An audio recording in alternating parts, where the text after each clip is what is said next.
Hey guys, welcome back to another video. I just wanted to do another quick short video for you guys just so I can get some more content out there for you, CrossFit related. If you're not subscribed already, make sure you do that. Give us a like, share the video, share the channel. It helps us grow out to the community, and we value that very much. It'll help us a lot to get our information and our gymnastics advice out there. So yeah, in this video I want to discuss, from my point anyway, from my experience of what it's like to go from being a gymnast into the CrossFit world, where you've got obviously different movements, different elements to what traditionally artistic gymnasts go through, sort of the different training styles, and what to sort of look out for. So the first thing that I had to really knuckle down with is obviously the Olympic lifting and the strength aspect. Now, with what comes with that is the body weight gain. So mentally, I would, if I was to go back and revisit this again and be a coach to myself, it would be to explain that mass moves mass. We've all heard this a lot in CrossFit and in any sort of weightlifting sport or strength sport, that mass moves mass. And the idea is we get as strong as possible through upping the calories, and for pound, we try and sort of increase leg strength in particular.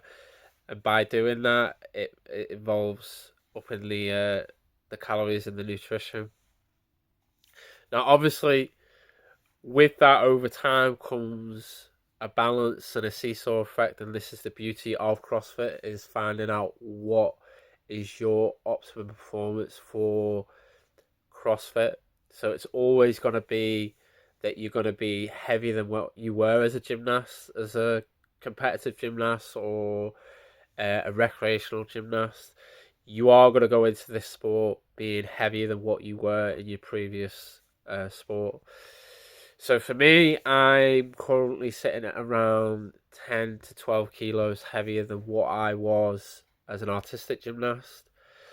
I find that I am at my optimum performance when I'm about 13 to 14 kilos heavier. Particularly in strength gains, you will find that you will have to fluctuate. You will have to play around.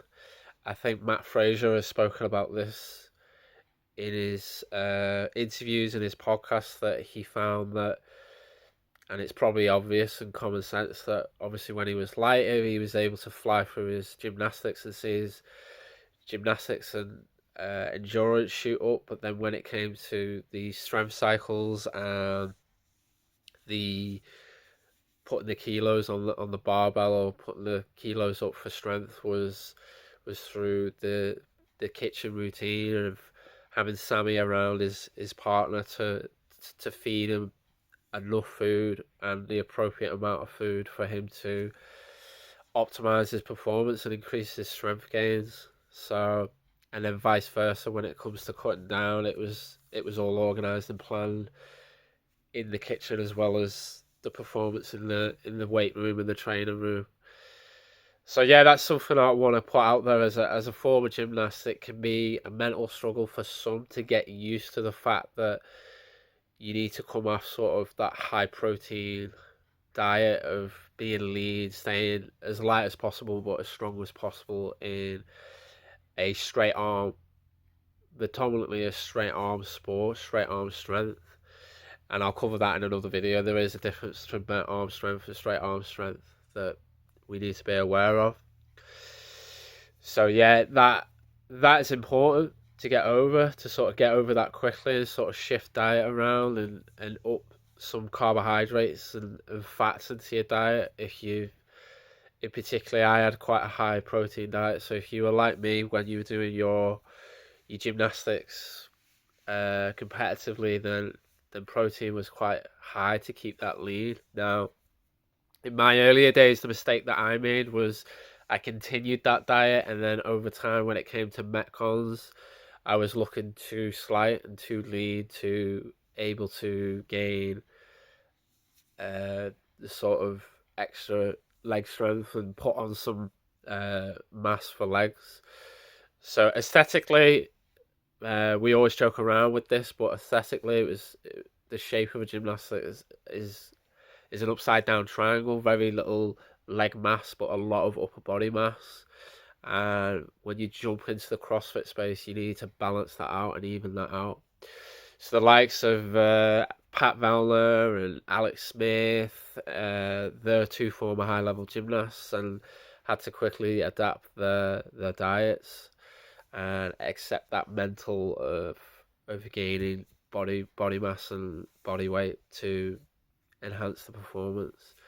Remember, you're not coming into the sport being a weightlifter. You're not coming into the sport being an Olympic artistic gymnast. You're not coming into the sport being an Olympic triathlete. The aim of the game is to be as all round and try and sort of get ahead of the programming of HQ and CrossFit.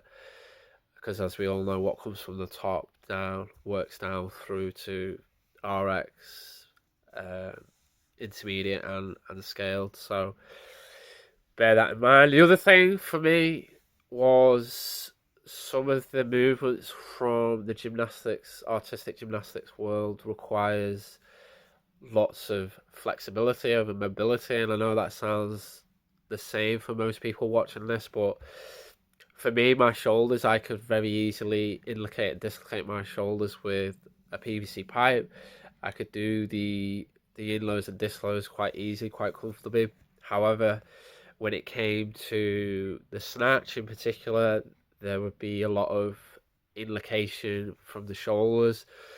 Now, I've seen a lot, including the games athletes, so it's all levels. I've seen a lot of other former gymnasts go through this that have jumped into CrossFit that even once they've done it for years and years and years, and they're even at the highest levels, there are still technical issues from former gymnasts that in overhead positions we can easily inlocate the shoulders. Now, why is this bad? Why is this not good?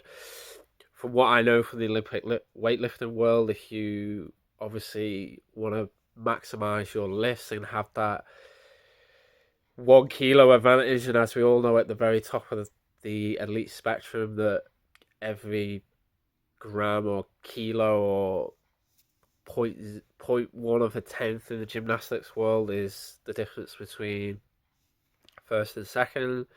So it's the minor details, but the heaviness of the bar, your shoulders can't withstand that when your shoulders are inlocated. So I have spent the last certainly year to 2 years really focusing on my posterior shoulders to stop the anterior rotation of the shoulders rolling forwards. You can also miss catches in the snatch and sort of get frustrated when you get above and beyond 95% in your training and in competitions. You're having to run after the bar instead of keep everything in nice straight lines. So the likes of, again, I'm going to use him again, but Matt Fraser has mentioned this before. He's seen this in coaching athletes now that he's coaching. Sonny Webster's spoken about this many times, that you need to work your GPP, which is your general conditioning, for the little small muscle groups for the big compound lifts. So as I just gave the example there, I worked a lot on my posterior shoulders, so the back of the shoulders to keep the stabilization overhead in the snatch, to keep everything nice and straight and balanced, so that when I get to my top end weight, I can certainly have a better chance of catching that. The likes of Alex Smiths and Pat Vellner, I would say, have managed to nail that and reverse that sort of problem. And where it comes from in the artistic world is from a lot of rings and cross work. So doing lots of what the gym fitness world will know as the sort of the flies, like the crossover on the fly machine, on the cable machine. if you're doing that over years and years and years and years, you're getting more and more anterior. You're getting shoulders rotate forward, and you're sort of getting a round upper back, which is this stereotype for male, certainly male gymnastics. You see the sort of round shoulders and the tight biceps and the tight chest, which is not great for the Olympic lifting. So again, as a former gymnast, that is something else to remember and look out for, and just bear that in mind and work that sort of foam rolling and sort of small rehab based exercises and keeping on top of that for mobility for Olympic weightlifting. Another thing that I personally had issues with understanding and made a massive impact on my CrossFit performance when it came to any sort of strength work or the sort of strength events was bracing. This took me many, many years. This took me out of my 6 years that I've been doing CrossFit. It took me a good 4 years and a half to sort of grasp the the idea of how to brace correctly. Now, for some that might sound stupid and it might sound like poor coaching. It could be an amalgamation of different things, but you have to understand if you've come from the gym fitness world and you've been in weightlifting quite early and you've been taught how to breathe correctly, then this will sound stupid. But in the gymnastics world, we learn to actually use our transverse abdominals, so we don't breathe in and push out and make that sort of that barrel stomach to protect our core. We actually work in the opposite way. We actually breathe in and try and squeeze the belly button to the glutes and keep our cores tight in gymnastics movements that way. So I just never got that cue. I just never got that broken down and sort of assessed why my Olympic lifts were plateaued for so long.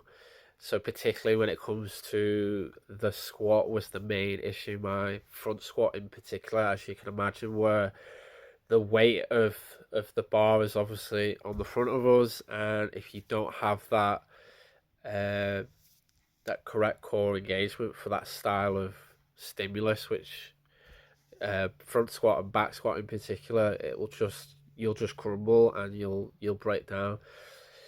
In my earlier days when I first started squatting, I have actually done the sort of fold in half because of the incorrect bracing. But what I will say, once I got it, my lifts went up significantly, and I'm talking my front squat went from 110 to nearly 150, and my back squat was stuck at 145, 140 for a good 3 years or so, and that shot up for 160 for 3 reps very comfortably. So you're looking at 170, 175 for a max there just by not lack of leg strength through bracing correctly. So just bear that in mind if you've come from the gymnastics world. These are the sort of things to look out for. So I'll go through them again. So one is the body mass of body mass acceptance. So accepting that in order to have that all round performance, you are gonna have to tinker around and move up and down and find what's comfortable, what gives you the most strength, and then maybe back off slowly, like in the Olympic weightlifting world where they've got to meet classes. Now, obviously, in CrossFit, you don't meet classes. There's no class weight, so we can tinker around and search for what is optimal for gymnastics and weightlifting and all the other sort of events.